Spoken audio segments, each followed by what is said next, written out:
الحمد لله وكفى والصلاة والسلام على النبي المصطفى سيدنا محمد وعلى آله وصحبه أجمعين. Assalamu alaikum wa rahmatullahi wa barakatuh.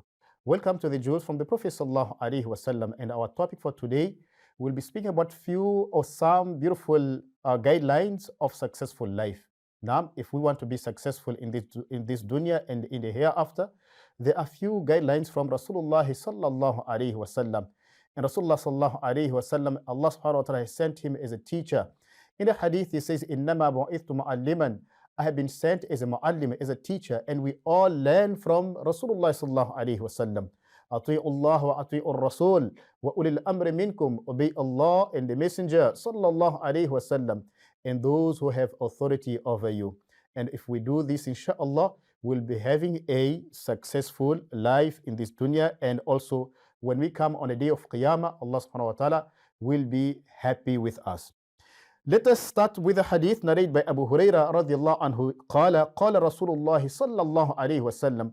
The Messenger of Allah sallallahu alayhi wasallam said, المؤمن القوي خير وأحب إلى الله من المؤمن الضعيف وفي كل خير.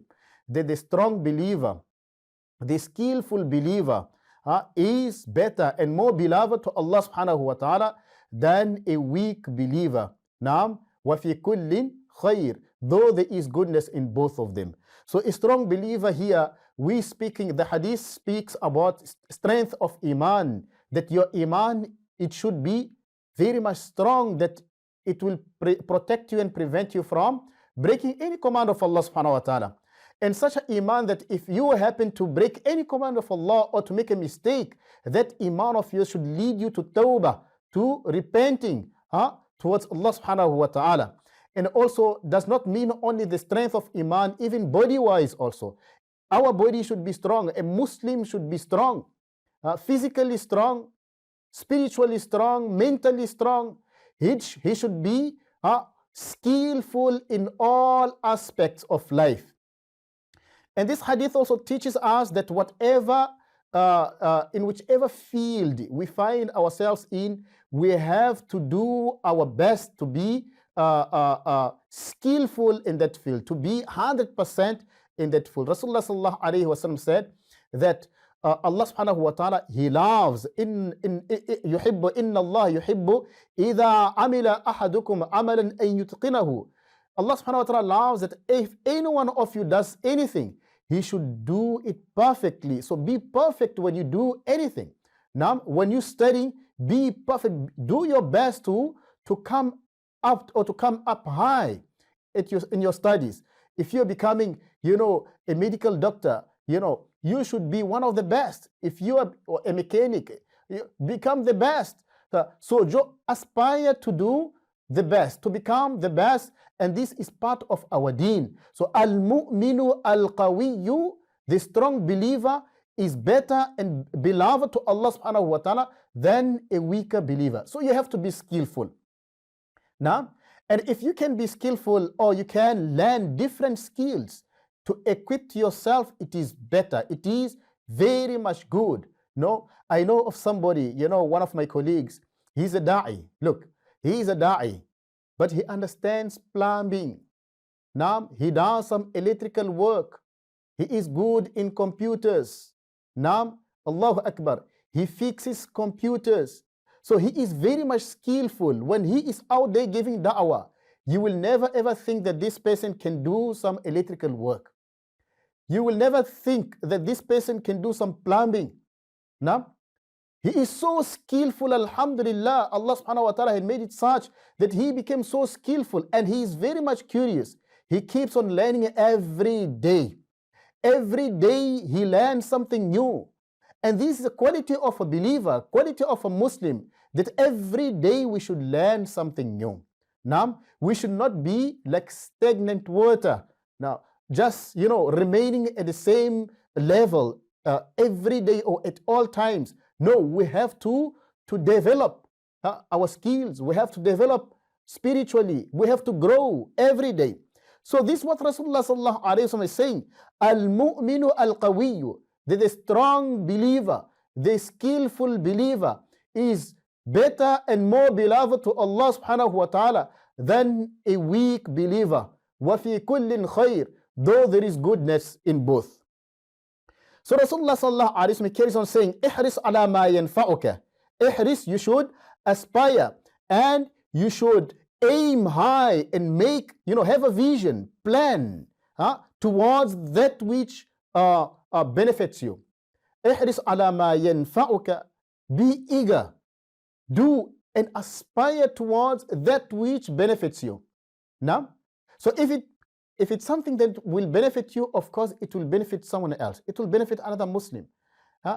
And the most beloved person in the eyes of Allah subhanahu wa ta'ala, ahabbun nasi ila Allahi anfa'uhum linnas. The most beloved person by Allah subhanahu wa ta'ala is that person who is more beneficial towards the ummah, who is beneficial towards the people, the one who is beneficial towards his neighbors, towards his family, now towards his children, towards his wife, towards their husband. Now, the one who is more beneficial towards the people, that is the most beloved person in the eyes of Allah. Now, أحب الناس إلى الله أنفعهم للناس وأحب الأعمال إلى الله سرور تدخله على مسلم. And the most beloved deed to Allah subhanahu wa ta'ala is when you put a happiness, or you make somebody happy, you make a Muslim happy. Now, you put happiness on the person's face, you put a smile on the person's face, you put happiness in the person's heart. This is one of the deeds most beloved to Allah subhanahu wa ta'ala. When you make people happy. Allahu Akbar. Now, أو تكشف عنه كربة, or you remove an obstacle. You help somebody who is struggling, you take him out of that difficulty. Allahu Akbar. So these are some of the deeds that Allah subhanahu wa ta'ala loves the most. So ihris ala ma yanfa'uka wasta'in billah. You should aspire and you should work hard and you should be eager in doing something that is beneficial to you, something that will benefit you spiritually, something that will increase your iman. Do something, engage in something that will bring you closer to Allah subhanahu wa ta'ala. Now, how many times we sit with friends and we waste time?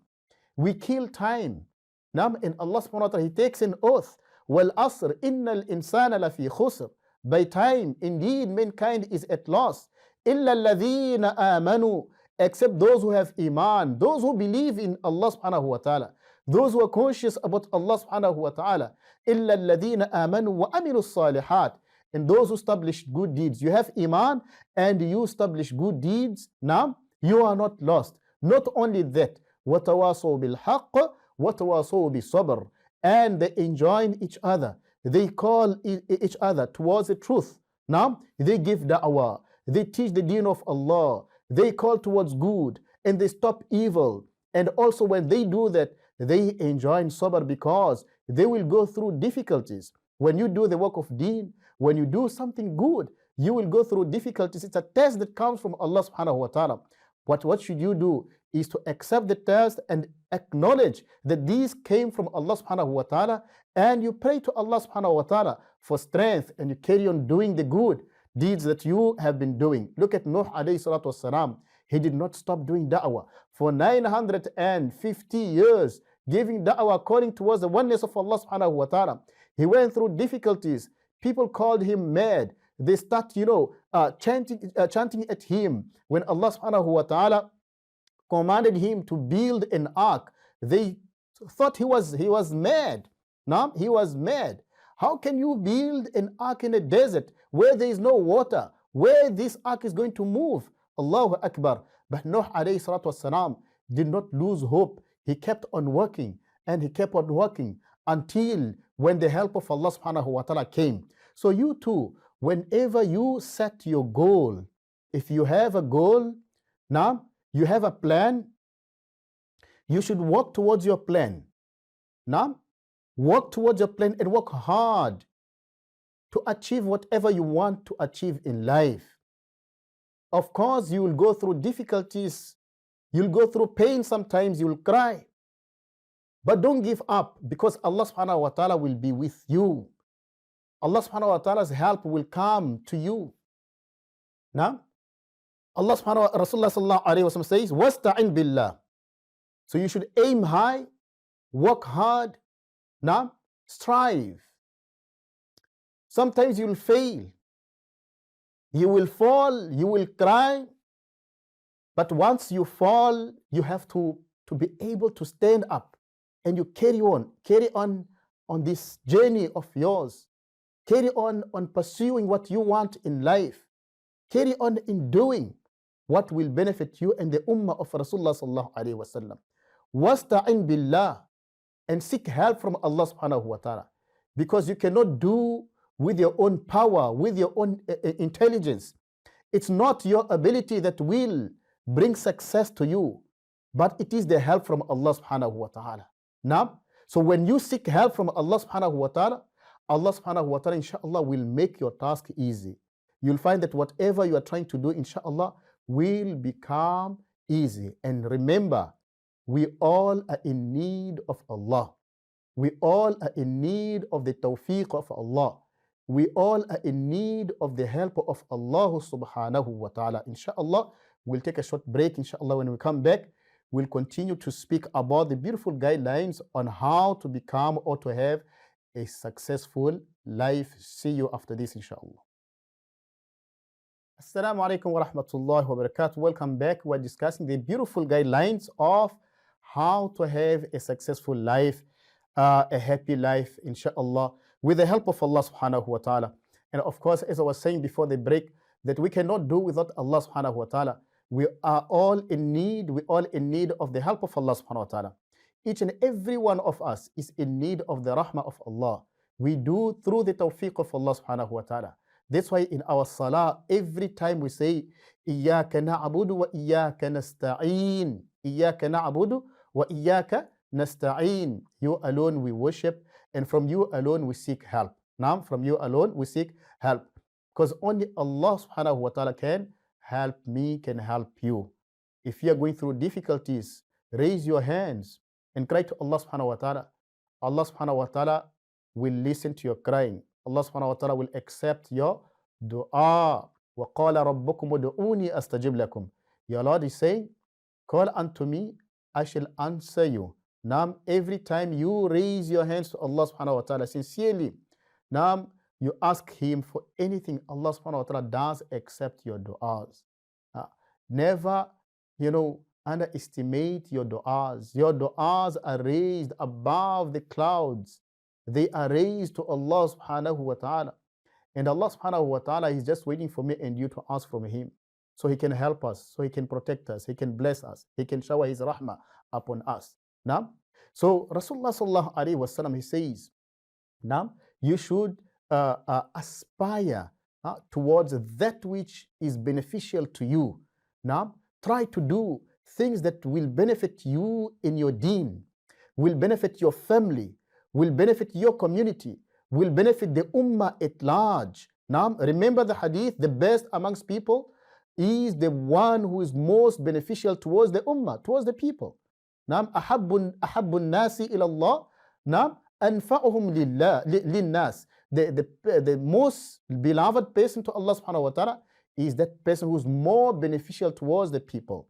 Do something that will benefit you, will benefit your deen, will benefit your iman, will increase your iman. Something that will benefit your family and will benefit your community, will benefit the ummah at large. And do not transgress the limits of Allah subhanahu wa ta'ala. Ala inna likulli malikin hima. Ala inna hima Allahi maharimu. For every king does have a sanctuary. And the sanctuary of Allah subhanahu wa ta'ala are the limits, are the maharim, the limits of Allah subhanahu wa ta'ala. Do not cross the boundaries of Allah. Don't go over the limits of Sharia. Now, like that, you will be earning the anger of Allah subhanahu wa ta'ala. So whatever you're trying to do, try to do within the limits of Sharia, the limits of the deen of Al-Islam. Nam ihris ala ma yanfa'uka wasta'in billah, and always seek help from Allah subhanahu wa ta'ala. Ya Allah, I need to get married. Please guide me to the pious, or a good wife, a pious wife, someone who will be so good to my children. Now, a wife that will be good to my parents. Now, Oh, if you are a young lady, you want a good husband, ask from Allah subhanahu wa ta'ala, Ya Allah, guide me to a husband that will be good to me, will be good to my children, will be good to my parents. Now, so you make istikhara, you make istikhara. Now, then the help of Allah subhanahu wa ta'ala definitely will come. Wasta'in billah. Now, there was a man, Rasulullah sallallahu alayhi wa sallam, in a hadith, he speaks regarding Jibreel alayhi salatu wasalam. He says, Atani Jibreel. Jibreel alayhi salatu wasalam, he just came to me and informed me of a man who did what? Who worshipped Allah subhanahu wa ta'ala for 500 years. Again, for how many years? 500 years. Day and night, worshipping Allah subhanahu wa ta'ala. Now, Allah subhanahu wa ta'ala had made it such that there was a mountain in the middle of the sea. So on top of that mountain, Allah subhanahu wa ta'ala, he made a pomegranate tree to grow so that he can, eat from the fruits of that tree. And also, he caused a spring of water, sweet water, to gush from that mountain. So the man would come and use the water for drinking. He would use the water for wudu. He would use the water for ghusl. And he would eat from the pomegranate fruit. Allahu Akbar. Look how Allah subhanahu wa ta'ala is so powerful. He's Qadir. Allah subhanahu wa ta'ala is able to do anything. In the middle of the sea, he puts a mountain. So this Abid, for 500 years, worshipping Allah subhanahu wa ta'ala. So he makes a dua, Ya Allah, upon my death, let me die making sujood to you. Upon my death, let me die in sujood. Allahu Akbar. So this is a dua which myself and you should make, that, Ya Allah, make us die in sujood, worshipping you. Allahu Akbar. Glorifying you, remembering you, humbling ourselves to you. Ya Allah, at that time, send Malakul Maut to remove our soul and come back to you. Inna lillahi wa inna ilayhi raji'un. So this Abid, this slave of Allah subhanahu wa ta'ala, who worshipped Allah subhanahu wa ta'ala for 500 years, he makes a dua, Ya Allah, upon my death, let Malakul Maut take my soul while I am in sujood. So Allah subhanahu wa ta'ala accepted the dua. Allah subhanahu wa ta'ala accepted the dua. When he was in sujood, his soul was taken away from him.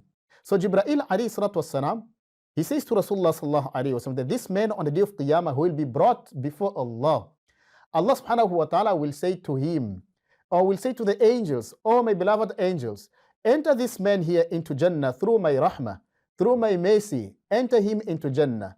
So this man, because he was always in ibadah, every day and night, worshipping Allah subhanahu wa ta'ala, he will say to Allah, Ya Allah, I do not want to enter into Jannah through your mercy. I want to enter through my amal, through my good deeds. Allahu Akbar. Look, but who gave him the tawfiq to do the good deeds?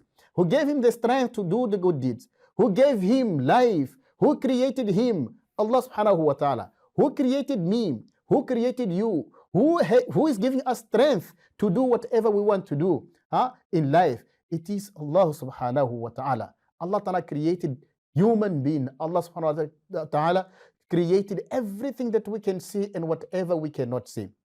So on the day of Qiyamah, he will say, yeah, I do not want to enter into Jannah through your mercy. I want to enter into Jannah through my amal, my good deeds. So this it's a kind of arrogance, of kibr. Sometimes, because we are performing our 5 daily salah, I'm performing my 5 daily salah, I wake up for tahajjud, I try to stay. So I think I'm better than everyone else. Now, Allah subhanahu wa ta'ala says, do not try to purify yourselves. Now, Huwa a'lam biman ittaqa. He knows, Allah subhanahu wa ta'ala knows who's the most pious amongst the people. Now, so you cannot say, no, I'm better, or I am pious, I'm better than my neighbor, I'm better than my brother, I'm better than my wife, I'm better. No, we should always remain humble. Always remain humble, brothers and sisters, remain humble. Allah subhanahu wa ta'ala will take you far. Man tawada'a lillahi rafa'ahu Allah. The person who humbles himself for Allah, Allah subhanahu wa ta'ala will raise that person's status. Now, so this man, instead of humbling himself and accepting to enter into Jannah through the rahmah of Allah subhanahu wa ta'ala, he says, no, I want to enter into Jannah through my amal, my good deeds. So Allah subhanahu wa ta'ala will say, okay, take this man here, before you take him to Jahannam, just bring the scales and weigh my ni'mah, my favors upon him, right? Put one of my favors on one side of the scale. And what was the favor? Is the favor of the sight, the ni'mah of the sight, the eye, the sight. Now, just put the ni'mah of the sight on one side of the scale and take all his ibadah of 500 years into the other side of the scale and see what will outweigh the other.